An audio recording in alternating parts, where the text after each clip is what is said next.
नमस्कार, स्वागत है। आप देख रहे हैं डॉक्टर साहेब। मैं हूं विजय कृष्ण और आज हमारे साथ मौजूद हैं डॉक्टर हर्षवर्धन।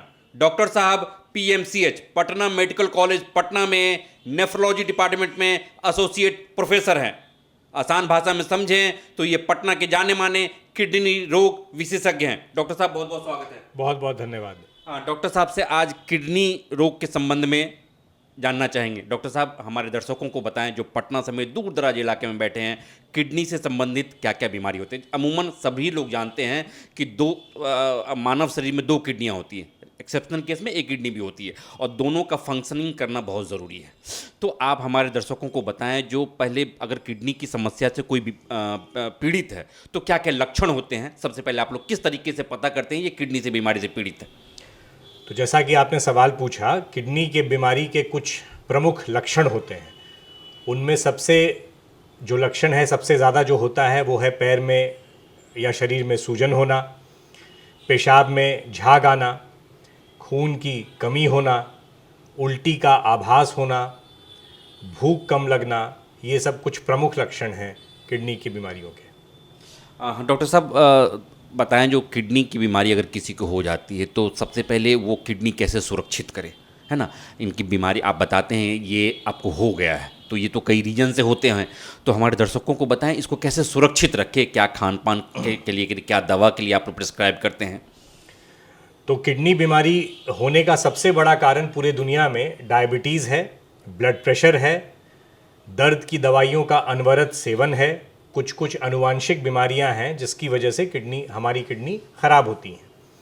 तो जैसा आपने पूछा कि किडनी को सुरक्षित कैसे रखें, तो जिनको भी डायबिटीज़ है वो अपना शुगर नियंत्रण में रखें। ब्लड प्रेशर है, समय समय पे ब्लड प्रेशर का जांच करवाएं और ब्लड प्रेशर को नियंत्रण में रखें। अनवरत दर्द की दवाइयों का सेवन नहीं करें। कोई भी दवा बिना डॉक्टरी सलाह के नहीं लें। अगर आपके परिवार में किसी को किडनी की समस्या पहले से रही हो तो आप ज़्यादा सचेत रहें, समय समय पर अपनी किडनी का जांच कराएं। और जांच भी जो है वो बहुत कठिन जांच नहीं है, बहुत सस्ता जांच है। एक ब्लड में सीरम क्रिएटिनिन का जांच कराएं और एक यूरिन रूटीन जांच कराएं। हाँ डॉक्टर साहब, अमूमन कहा जाता है अगर आपकी एक किडनी भी ठीक है तो आप जी सकते हैं। तो दोनों किडनियाँ अगर ख़राब हो जाए और एक किडनी ठीक है और किसी किसी केस में दोनों किडनियाँ ख़राब होती है, किसी किसी में एक चल रहा होता है, तो कैसे वो सर्वाइव करेगा, कैसे बीमारियों से उबर पाएगा। आमतौर पे हर इंसान को दो किडनी होती हैं, किसी किसी में एक किडनी होती है जन्मजात। तो अगर आपकी एक किडनी भी काम कर रही है तो आप एक स्वस्थ जीवन व्यतीत कर सकते हैं। आमतौर पे जब भी क्रिएटिनिन बढ़ता है तो इसका मतलब अगर आपको एक किडनी है तो वो ख़राब है और अगर आपको दो किडनी है तो वो दोनों किडनी ख़राब है। तो किडनी को आदमी सुरक्षित कैसे रखे। जैसा कि अभी मैंने बताया, सुरक्षित रखने के लिए अगर आप डायबिटिक हैं तो समय समय पे अपने शुगर का टेस्ट करवाएं, शुगर को नियंत्रण में रखें। अगर आपको ब्लड प्रेशर की बीमारी है तो ब्लड प्रेशर को नियंत्रण में रखें। आनुवांशिक बीमारी से अगर आप पीड़ित हैं, परिवार में किसी को पहले से किडनी की बीमारी है तो समय समय पर अपनी किडनी का जांच कराएं और कोई भी दवाई बिना डॉक्टरी सलाह के ना लें। अनेक और खान पान के लिए क्या करना पड़ेगा। कहते हैं जो इसमें खान पान पे भी अगर हो गया तो खान पान पे विशेष परहेज करना है, क्योंकि ये गंदगी को, हमारे शरीर की जितनी भी अपशिष्ट पदार्थ हैं उनको ये प्यूरिफाई करता है, तो इसका बचे रहना बहुत ज़रूरी है जिंदगी जीने के लिए। तो खान पान के लिए क्या परहेज करें। तो जैसा कि खान पान में यही ध्यान रखना है कि जैसे स्वस्थ शरीर के लिए एक संतुलित आहार बहुत ज़रूरी है, उसी तरीके से किडनी को प्रोटेक्ट रखने के लिए भी आपको एक संतुलित आहार लेना है। समय समय पर व्यायाम करते रहिए, एक्सरसाइज करते रहिए, फिट रहिए।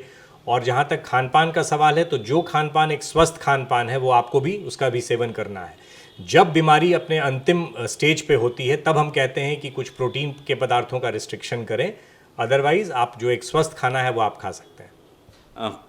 कुछ विशेष परहेज की ज़रूरत है, जैसे ऑयली फूड हुआ, इस तरह की चीज़ हुए, कुछ परहेज की भी ज़रूरत पड़ेगी। तो जैसा हमने कहा कि परहेज़ की जहाँ तक सवाल है, तो कोई भी एक आदमी जो कि नॉर्मल, जो ख़राब खाना हम किसको कहते हैं, जंक फूड हुआ, ऑयली फूड हुआ, वो किसी को भी नहीं खाना चाहिए। तो उसी तरीके से किडनी के मरीज़ों में भी इन चीज़ों का कम से कम सेवन किया जाए। हाँ, डॉक्टर साहब अभी बता रहे थे किडनी संबंधित बीमारियों के बारे में। अमूमन शरीर में दो किडनियां होती हैं, दोनों को स्वस्थ रखना बहुत ज़रूरी है। इन्होंने कहा जिनको बीपी और शुगर और आनुवांशिक बीमारी है, इन तीनों को किडनी रोग होने की संभावना ज़्यादा रहती है। इसके अलावा जो दर्द की अनावश्यक दवा लेते हैं उनको भी किडनी रोग होने की संभावना बनी रहती है। तो आप इन सब चीज़ों का ध्यान दें। अगर बीपी और शुगर है तो इनको कंट्रोल करें, इनको नियंत्रित करें, अनावश्यक दवा ना लें, खास करके दर्द की दवा, और डॉक्टर की सलाह से ही दवा लें। इस एपिसोड में फ़िलहाल इतना ही। अगले एपिसोड में आपसे फिर से मुलाकात होगी। यदि आपने अभी तक हमारे यूट्यूब चैनल डॉक्टर साहब को सब्सक्राइब नहीं किया है तो तुरंत कर लें। आप हमें फेसबुक पेज पर भी लाइक्स और कमेंट कर सकते हैं। धन्यवाद।